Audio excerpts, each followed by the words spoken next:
Arrancamos una nueva edición de Café Financiero con toda la información necesaria para cuidar tu dinero. Ya se encuentra, como siempre, en forma remota, Yamila Escala. Yami, ¿qué tal? ¿Cómo andás? Hola, ¿cómo les va? Muy bien, Yami, hoy nos traes información del mercado automotor. Así es, y BTV. Muy bien, en instantes vamos a ver esta información. También contamos con la presencia de su casa de Gastón Moltracio para repasar lo sucedido en los mercados de capitales. Gastón, ¿qué tal? ¿Cómo andás? Hola Ale, ¿cómo va todo? Muy bien, en instantes vamos a hablar con Gastón y también se encuentra Melina Manfredi. Meli, ¿cómo andás? Hola, Ale, ¿cómo andás? Bueno, Meli, hoy nos vas a hablar, ¿no?, de las medidas que vienen tomando los bancos para cerrar las filtraciones que presenta el cepo cambiario. Así es, vamos a hablar de los coleros digitales. Muy bien, y en el último bloque vamos a conversar con el economista José Ciaba Serrate para analizar las principales noticias económicas de los últimos días. Y antes de continuar con todos estos temas, los voy a dejar con un video que hemos elaborado para repasar los principales acontecimientos que se registraron en nuestro país en estos 20 años de existencia de Café Financiero. 20 años de historia.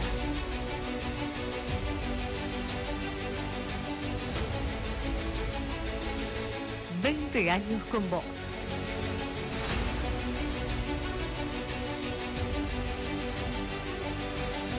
Veinte años a tu lado.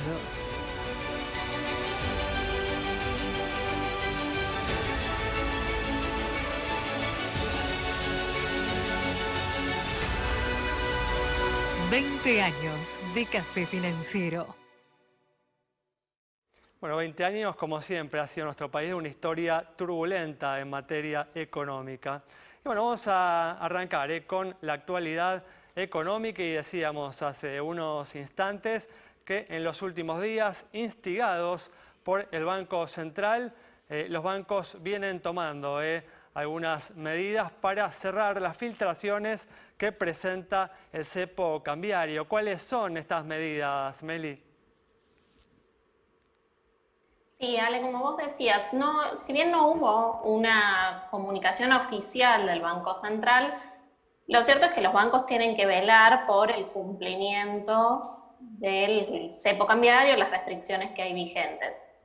Lo que empezaron a detectar es que había personas que compraban los $200 del cupo mensual y los transferían a otras personas. Esas personas que recibían esa transferencia no solamente recibían esos $200, sino que iban recibiendo varias transferencias de $200 o menos a lo largo del mes, con lo cual lo que se presume es que había una maniobra de prestar el cupo y a cambio la persona recaudaba los $200 de varios conocidos y pagaba una comisión. Una suerte de colero digital, como decíamos en la apertura, ¿no? Exacto. Un colero 2.0. Tal cual. Lo que está haciendo ahora todos los bancos es, bueno, empezar a, por lo menos, pedir explicaciones a sus clientes. Por medio de mails se están contactando con los clientes que tuvieron estas operaciones sospechosas y les están empezando a preguntar cuál es el origen de esos fondos y por qué está recibiendo las transferencias. Con todo, por ahora es una averiguación, digamos, de dónde viene esa plata. ¿Qué pasa?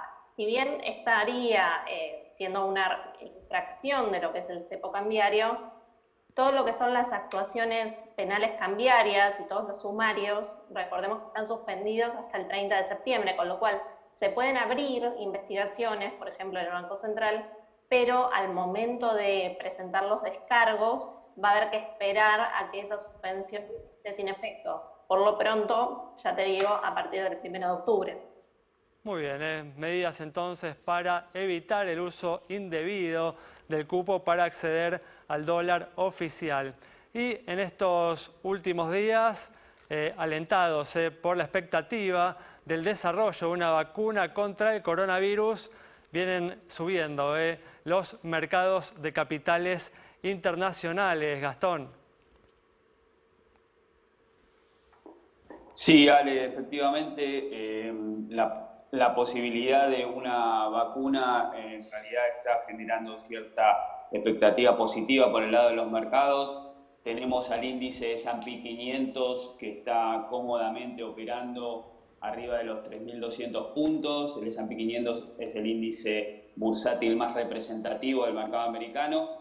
Y la verdad que está solamente a un 5% de caída de los máximos de febrero. Entonces se presenta una especie de dicotomía, ¿no? O sea, la economía global está a punto de enfrentar una de las recesiones más importantes en los últimos tiempos. Sin embargo, el índice bursátil más representativo del mercado americano ha caído solamente un 6%. Entonces uno se empieza a preguntar si realmente estas expectativas optimistas de encontrar una vacuna son las que están haciendo subir al mercado, o en realidad hay una explicación adicional. Y la realidad es que cuando uno se pone a ver, si no estuviera esta emisión monetaria que llevó adelante la Reserva Federal y que continúa llevando adelante, difícilmente podríamos justificar los fundamentals que tienen las compañías hoy en día mirando hacia adelante respecto de los precios que las compañías están mostrando hoy en día. Muy bien, perfecto. Vamos a seguir hablando de estos temas a lo largo del programa, pero vamos a continuar con información del mercado automotor. Y Yami, ¿cuáles fueron los autos usados más vendidos en junio? Sí, un aumento de transferencias y de patentamientos. Estoy hablando, como vos decís, Alejandro, de los usados y también de los nuevos. Si hacemos una comparación interanual e incluso respecto del mes anterior, esto es de mayo. No obstante, desde ya no nos estamos refiriendo al primer semestre en comparación con el año pasado, sino a lo que es junio. Entonces, bueno, si uno va directamente a lo que es usados, registra una mayor demanda en lo que tiene que ver, dicen, entre 2012 y 2015, y los seminuevos. Los autos son los que ya más o menos siempre integran esta lista de los autos más vendidos, pero es muy importante considerar ¿sí? en qué contexto se da esta situación. Vamos, en el caso de que ustedes estén interesados en comprar un auto usado o estén vendiendo su auto usado, que es el caso de muchos que lo dejan ya en las concesionarias para así poder venderlo, es el Gol Trend, el Chevrolet Corsa, el Classic, la Toyota Hilux, el Renault Clio, la Ford Fiesta, Ford Ranger, Ford Focus, Fiat Palio, Ford F100. Son esos vehículos los que integran ¿sí? la lista de los más vendidos en un periodo donde se encuentran autos que arrancan en los 200.000 pesos, ¿sí? Y donde, hablando de dólar, se aprovecha también, como ustedes saben, y esto ya lo hemos comentado, la llamada brecha cambiaria. Por ahora, un desempeño mejor o mayor al previsto para este mes, veremos qué arroja julio. Vamos a ir con lo que tiene que ver, hablando de autos y usados, a la VTV, la verificación técnica vehicular, ¿sí? En ese caso, si vamos a lo que es ciudad, te comento, Alejandro, que los vencimientos están prorrogados, ¿sí? Vamos, ahí tenemos una placa. En este caso, lo que nos indican, a ver si la estamos viendo, ustedes saben, el precio actual está en casi 700 para motos y autos, un poquito más de 1.800 pesos. Patentes terminadas en 2, ¿sí? Vence el 31 del 8, 2, 31 del 8, 3, 30 del 9, 4, 31 del 10. Estoy hablando de las prórrogas de VTV. 5, si termina la patente, 30 del 11, 6, 31 del 12, 7, 31 de enero, ya nos vamos al 2021. ¿Cuál es el punto acá y con esto termino? Lo que nos indica es, si sos esencial, o sea, si manejás un vehículo que tiene que ver en este momento con una actividad de las denominadas esenciales y justo te toca hacer la VTV, los centros sí están abiertos, entonces bueno, por lo que representa en la seguridad del día a día de tener esa VTV al día, lo podés ir a hacer. Ahora, si ese vehículo no forma parte de este tipo de actividades, bueno, podés esperar y tenés esos plazos. Y atención porque también hay extensiones excepcionales en provincia de Buenos Aires, así que ahí también para estar atentos según el recorrido fuera dentro de AMBA para consultarlo.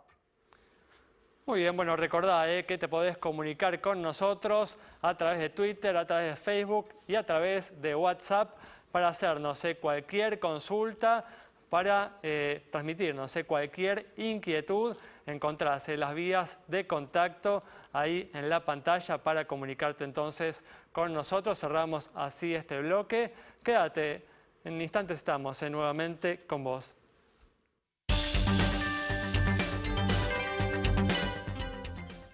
Bueno, estamos de regreso iniciando este segundo bloque y esta semana el gobierno presentó en el Congreso un nuevo proyecto de moratoria impositiva que contempla los efectos que la pandemia viene teniendo sobre los contribuyentes. Meli, ¿cuáles son los principales puntos de este proyecto? Sí, Ale, como vos decías, se está tratando hoy en Comisión de Presupuesto de Diputados y mañana se empezaría a debatir en el recinto. El proyecto amplía lo que eran las moratorias vigentes a todo tipo de contribuyentes y de empresas y obviamente también personas físicas. Se van a poder inscribir hasta el 31 de octubre para todo lo que sean las deudas previstas, o sea, acumuladas hasta el 30 de junio.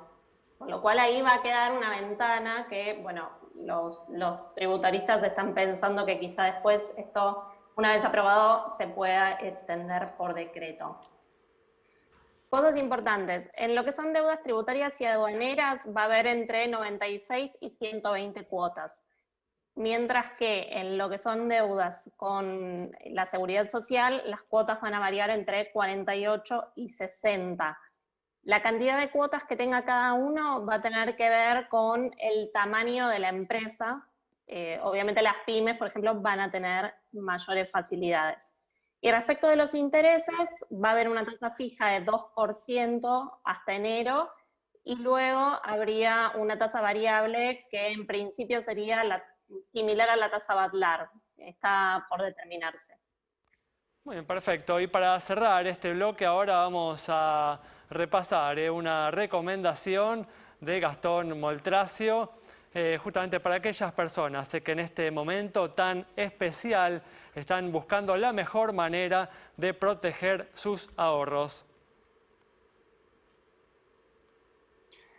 Sí, Ale, la verdad que en este entorno donde la posibilidad de dolarizarse está totalmente limitada por las restricciones que impone el gobierno, nosotros desde Southern Trust decidimos sacar un fondo que se llama ST Renta Fija, que lo que hace es el valor cuotaparte, es decir, el retorno que va a tener el cuotapartista de este fondo va a estar atado, no en una manera perfecta, pero sí lo más cercano posible, a la evolución del tipo de cambio oficial. Es decir, para aquellos inversores que sientan que el dólar en 74, como está hoy el dólar oficial, es un tipo de cambio atractivo para poder comprar dólares, bueno, este fondo lo que hace es posicionarse en papeles que estén atados a la evolución del tipo de cambio oficial a través de dos vertientes, por así decirlo. A través de la compra de bonos corporativos dólar link, es decir, cuya evolución está atado al dólar oficial, o a través de la compra de contratos de futuro a través del mercado de ROFEX. Ese producto está andando muy bien y hoy en día es lo más recomendable para aquellos inversores que quieren proteger sus ahorros. Y parece, Gastón, una buena alternativa teniendo en cuenta que uno puede esperar en forma razonable que el dólar oficial en los próximos meses vaya con la inflación o por encima de la inflación que estamos previendo, por encima del 50% para los próximos 12 meses. Sí, la realidad es que el ritmo devaluatorio lo viene manejando el gobierno, está yendo de a 6 centavos por día, pero bueno, el gobierno también es consciente de que no puede dejar atrasar demasiado ese tipo de cambio oficial, porque obviamente se tornaría mucho menos competitiva Argentina frente a sus pares con los cuales comercializa. Entonces, es de esperar, no que se dé una devaluación brusca, pero que tal vez este mecanismo de 6 centavos por día en algún momento se acelere y si eso se da, obviamente el fondo lo capta a través de estos instrumentos y le permite contribuir o retribuirle al ahorrista con una performance muy parecida a lo que es la evolución del tipo de cambio oficial. Claramente, para aquellos inversores que consideran que el tipo de cambio oficial está atrasado y que en algún momento puede llegar a tener algún pequeño salto, o no un salto, sino una aceleración un poco más marcada que la que tiene hoy en día, es un producto muy apetecible para aquellos inversores. Muy bien, cerramos de esta manera este bloque. Quédate con nosotros. Al regreso vamos a estar dialogando con el economista José Sciaba Serrate.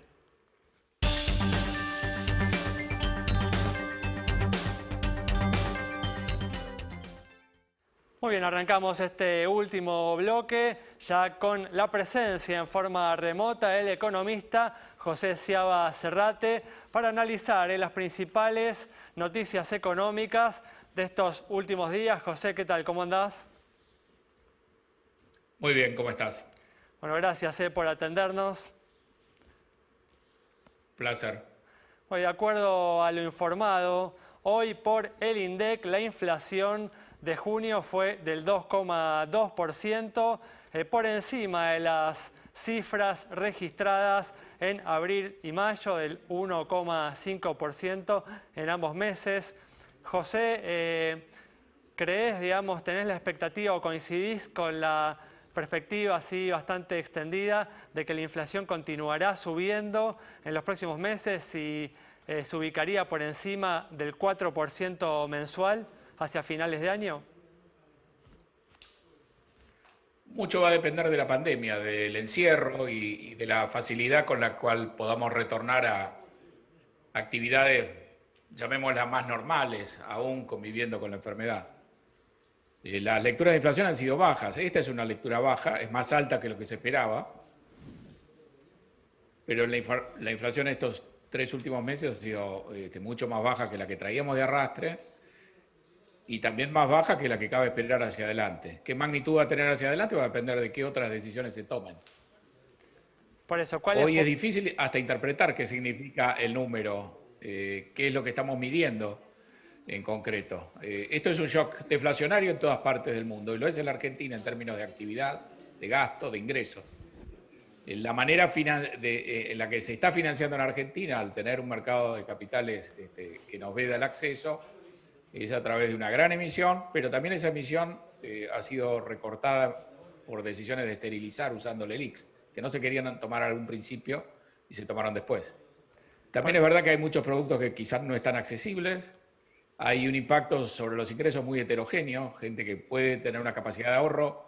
Hemos visto que los saldos a la vista en pesos han aumentado y eso es atribuible a la pandemia, claramente, acá no hay ilusión monetaria. A otra gente no le alcanzan los ingresos, ha habido reducciones nominales de salarios, es decir, tenemos un shock muy variopinto, pero sabemos que la crisis ha generado un desequilibrio fiscal grande, la necesidad de abordarlo con una enorme emisión, y a pesar de que eso se ha esterilizado, esa emisión puede generar un impacto inflacionario mucho más alto, inclusive en línea con lo que vos señalás hacia adelante, pero uno tiene que pensar también que el gobierno en esa situación es posible que tenga que hacer un plan específico para evitar que la inflación se le escape. Pero por eso, ¿no te resulta tan claro que vaya a suceder entonces esto que estamos diciendo, que la inflación llegue en los próximos meses es muy a superar probable que el 4% suba, no sé a qué mensual? nivel, si no me pones una restricción de tiempo, te diría que sí, va a llegar a 4, pero no sé en qué momento. Y bueno, Podemos justamente tener una inflación realmente muy alta si hacemos las cosas bien. Justamente mencionaste, ¿no?, el problema fiscal, el hecho, ¿no?, de que el gobierno viene afrontando este problema fiscal en parte temporal, ¿no?, provocado por las medidas que se vienen tomando para aliviar los efectos de la pandemia. Pero ¿te parece, digamos, una posibilidad que este problema fiscal sea justamente corregido a través de la inflación como sucedió en el 2002? ¿O crees que el problema fiscal y el problema inflacionario va a permanecer a lo largo de todo este mandato? Bueno, yo creo que hay elecciones en octubre del año próximo.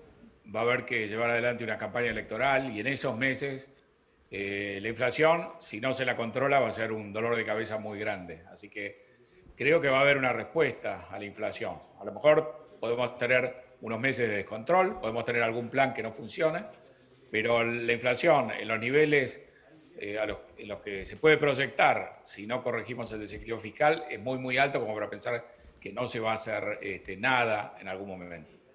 Así que yo diría que en los meses que salgamos después de la cuarentena y del encierro más absoluto, a lo mejor pasando la primavera, cuando empiece la primavera, creo que tenemos un periodo ahí de varios meses donde vamos a ensayar algún programa de estabilización, o 2 o 3, hasta dar en la tecla con la inflación. Y en el camino podemos tener inflaciones muy, muy altas. El 2001 también nos enseñó alguna otra cosa importante, que la emergencia obligó a diseñar programas para atenderla, y cuando cesó la emergencia, muchos de esos programas sobrevivieron. Entonces hay que ver, digamos, qué capacidad, qué voluntad y de qué manera se ajustan las cuentas fiscales como para tener una tasa de inflación civilizada. Igual si seguimos haciendo, ¿no? Evocando, haciendo referencias al 2001, también algo que quedó de esa época es que el presidente, ¿no? Que llevó adelante el plan de estabilización, que fue relativamente exitoso, después no se pudo presentar a las elecciones, ¿no? Bueno, esto tiene un impacto político muy fuerte, sin duda, sin duda. No es solo la inflación, es el impacto en términos de actividad y sobre todo en términos de empleo. Y creo yo, a diferencia del 2001, el impacto va a ser más dañino en términos de supervivencia de empresas y la necesidad de un ajuste para convivir con la pandemia, a menos que se encuentre un tratamiento eficaz para la enfermedad o una vacuna muy pronto. Me parece que esta crisis va a obligar a reinventar de alguna manera a la economía desde el punto de vista de su funcionamiento, y eso puede ser tremendamente costoso, inclusive en términos como vos sugerís, en términos políticos. Justamente en estos últimos días el Banco Central instruyó, ¿no? Instigó a los bancos a tomar medidas para cerrar las brechas que presenta el cepo cambiario. ¿Crees que el Banco Central, la entidad monetaria, puede encontrar dificultades para mantener contenido el dólar oficial en los próximos meses? En la medida que estemos en este modelo de encierro, da la sensación de que tiene más recursos, pero aún así no ha podido cerrar la brecha, y estamos hablando de una economía que está paralizada prácticamente, con muy poco nivel de actividad. Va a ser más difícil hacia adelante y no va a poder ser solamente tarea del Banco Central. Vamos a necesitar que la tesorería y economía, digamos, lleven adelante, me parece, un programa económico, de manera tal que una parte del peso del ajuste recaiga sobre la política fiscal y otra parte sobre la política monetaria y financiera. ¿Ves a este gobierno presentando en algún momento un plan económico? ¿No parece justamente el modus operandi de esta administración? No parece ahora, pero mucha gente o muchos otros gobiernos en el pasado tampoco tenían mucha intención de ir en ese camino, y finalmente las reglas de la competencia política electoral cambiaron las condiciones. Pensamos en el Plan Austral, que fue un programa hecho en condiciones también de muy alta inflación, de cierto descontrol, que obligó inclusive a un cambio de equipo económico, y que bien calibrado fue además un activo para ganar esa elección en el año 85. Así que yo veo, como vos decís, quizás una instancia inicial donde se va a pensar en que el desequilibrio es simplemente la brecha cambiaria o el valor del dólar libre, y a lo mejor una insistencia con los controles y con ajustar un poco las clavijas para que esto cierre. Y dado que los problemas no están ahí exclusivamente, me parece que a lo mejor lo que podemos tener es 1 o 2 planes o intentos de acomodar las cosas, cambios de nombres, digamos, una dinámica que yo creo que va a ser muy activa en los meses que van, te diría, la última parte de este año y por lo menos los primeros 3 o 4 meses del año que viene. José, muchas gracias. Y a la larga creo que aunque no haya una vocación de hacer un plan, la realidad te puede llevar a tener que hacerlo. Bueno, cerramos el programa de hoy entonces con el análisis del economista José Sciaba Serrate. Nos reencontramos el próximo viernes a las 19:30 aquí en Metro.